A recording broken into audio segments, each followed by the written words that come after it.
আসসালামু আলাইকুম ভিউয়ার্স, সবাইকে ওয়েলকাম জানাচ্ছি আজকের এপিসোডে। আজ আপনাদের আমি করে দেখাবো অরেঞ্জ পাউন্ড কেক। ফ্রেন্ডস, আপনারা সবাই জানেন কেক তৈরির ক্ষেত্রে কিন্তু প্রতিটা স্টেপ ফলো করা খুবই জরুরি, তাই রিকোয়েস্ট করব আপনারা ভিডিওটি টেনে না দেখে প্রতিটা স্টেপ ফলো করবেন। তো চলুন ভিডিওটি শুরু করা যাক। ভিডিওটি শুরু করার আগে প্লিজ আমার চ্যানেলটি সাবস্ক্রাইব করে নোটিফিকেশন অন করে দিন। তো অরেঞ্জ পাউন্ড কেক তৈরি করার জন্য আমি প্রথমে একটি গর্তযুক্ত বাটি নিয়েছি। এখানে আমি কেকের ব্যাটারটা তৈরি করব। অরেঞ্জ নিয়ে নিয়েছি একটা। অরেঞ্জটার উপরের যে স্কিন খুব সাবধানে আমি হাফ চা চামচ পরিমাণ তুলে নিব। এই কাজটি খুবই সাবধানে করতে হবে যেন সাদা অংশ চলে না আসে, তাহলে কিন্তু কেকটা তিতা লাগবে। আমি হাফ চা চামচ পরিমাণ তুলে নিয়েছি। আর নিয়ে নিচ্ছি রুমের স্বাভাবিক তাপমাত্রার দুটো ডিম। ফ্রিজে থাকলে অবশ্যই 1 ঘন্টা আগে বের করে রাখবেন ডিমটা। এই পর্যায়ে দিয়ে দিচ্ছি হাফ কাপ প্লাস 2 টেবিল চামচ পরিমাণ চিনি।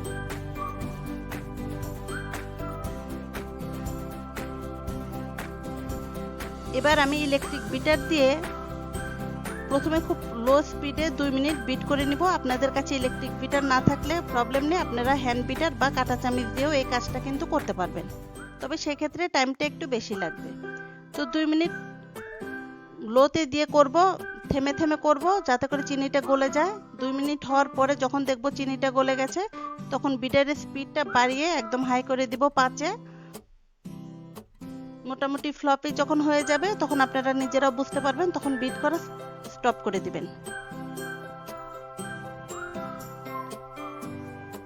তো এরকম পর্যায়ে আমি অন্যান্য উপকরণ মিশিয়ে দিচ্ছি। তো প্রথমে দিয়ে দিচ্ছি আমি বাটার, গলানো বাটার।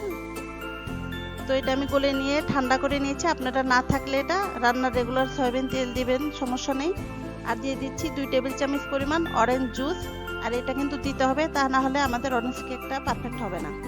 দিয়ে দিচ্ছি আমি ইমালশন, অরেঞ্জ ইমালশন। আপনাদের কাছে যদি এটা না থাকে আপনারা অরেঞ্জ এসেন্সও ইউজ করতে পারেন। আর ইমালশনের কালার এবং সেন্ট দুটোই সম পরিমাণে থাকে। আমি 1 চা চামচ পরিমাণ অরেঞ্জ ইমালশন দিয়ে দিচ্ছি।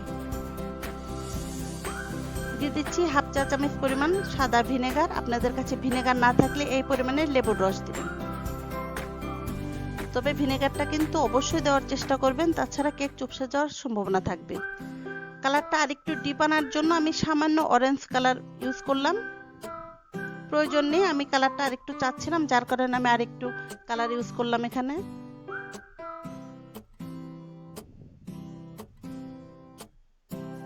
তো এখন শুকনো উপকরণ আমি ছেঁকে নিচ্ছি। মেজারমেন্ট কাপের 1 কাপ পরিমাণ আমি ময়দা দিয়ে দিচ্ছি। মেজারমেন্ট কাপ না থাকলে আপনারা যে চায়ের কাপ আছে সেই কাপেও মেপে দিতে পারেন।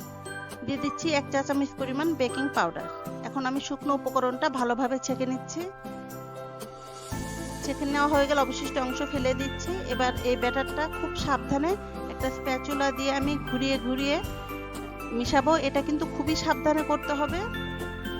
আর এই পর্যায়ে এসেই কিন্তু আপনাদের চুলায় প্যানটা প্রিহিটে বসিয়ে দিয়ে আসতে হবে, কারণ ব্যাটারটা তৈরি করে দেরি করা একদমই যাবে না। তো ঘনত্বটা এরকম হবে, আপনারা লিকুইড কোনো কিছুই আর ইউজ করতে যাবেন না, তাহলে কিন্তু হবে না। আমি যেভাবে দেখালাম সেভাবেই করবেন। তো এখানে আমি 7 ইঞ্চি টাইপের একটি কেক মোল্ড নিয়েছি। তেল ব্রাশ করে লেখালেখির যে কাগজ সেটাকে বিছিয়ে দিয়েছি। এবার একটা স্টিক দিয়ে একটু নেড়ে চেড়ে দিচ্ছি। আর দিব কয়েকবারে ট্যাপ করে দিব, যাতে করে ভিতরে যদি কোনো বাতাস থেকে থাকে, এয়ার বাবল থেকে থাকে, সেগুলো বের হয়ে আসবে। আর এই কাজটা কিন্তু অবশ্যই করতে হবে। ট্যাপ করে আমি চুলায় বেক করতে দিচ্ছি। আর এই সময় একদম দেরি করা যাবে না। আমি 10 মিনিট আগে থেকেই এই প্যানটা প্রিহিট করে নিয়েছি, চুলার আঁচ বাড়িয়ে দিয়ে প্রিহিট করেছিলাম। তো এবার কেক মোল্ডটা বসিয়ে দিচ্ছি খুব সাবধানে। এই পর্যায়ে কিন্তু চুলার আঁচটা একদম কমিয়ে দিয়েছি আমি। আর চুলায় যদি কোনো ঢাকনাতে যদি কোনো ফুটা থাকে সেটা অবশ্যই বন্ধ করে দিতে হবে। তো আমার 1 ঘন্টা টাইম লেগেছে। 1 ঘন্টা পর ফিরে এসেছি। দেখুন কেকটা কত সুন্দরভাবে ফুলে গেছে। তো আমি একটা স্টিক দিয়ে পরীক্ষা করে এখন দেখবো যে কেকটা পারফেক্ট ভাবে হয়েছে কিনা। তো স্টিকটা ক্লিন এসেছে, তার মানে আমার কেকটা সম্পূর্ণভাবে হয়ে গেছে। এখন আমি এটাকে বের করে ঠান্ডা হওয়ার জন্য রেখে দিব। গরম অবস্থায় মোল্ড আউট করবে না, তাহলে কেকটা ভেঙে যাওয়ার সম্ভাবনা থাকবে। তো ঠান্ডা হওয়ার পরে আমি নিয়ে এসেছি। এখন কেকটা মোল্ড আউট করে আমি দেখাবো। চতুর্পাশে একটু একটা চাকু দিয়ে একটু আলগা করে নিচ্ছি।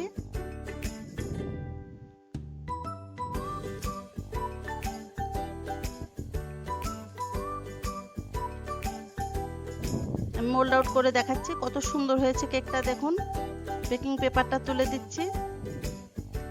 দেখুন কত সুন্দর কালার এসেছে। আপনারাও যদি আমার মতো এইভাবে করেন তাহলে আপনাদের কেকটাও এতটা সুন্দর হবে। দেখে অবশ্যই বুঝতে পারছেন দর্শক যে কতটা সফট হয়েছে কেকটা। এখন আমি কেকটা কেটে আপনাদের দেখিয়ে দিচ্ছি ভিতরটাও কত সুন্দর হয়েছে।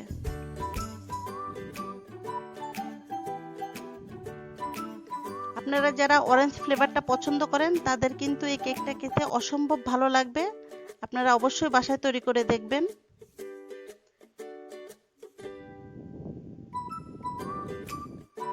এবার আমি একটা পিস ভেঙে দেখাচ্ছি, ভিতরটাও কত সুন্দর হয়েছে। দেখুন, খুবই সফট হয় কেকটা। তো দেখলেন তো কত সহজে তৈরি হয়ে গেল আমার অরেঞ্জ পাউন্ড কেক। আশা করি সবার ভালো লেগেছে। সবাই সুস্থ সুন্দর ভালো থাকবেন। আল্লাহ হাফেজ।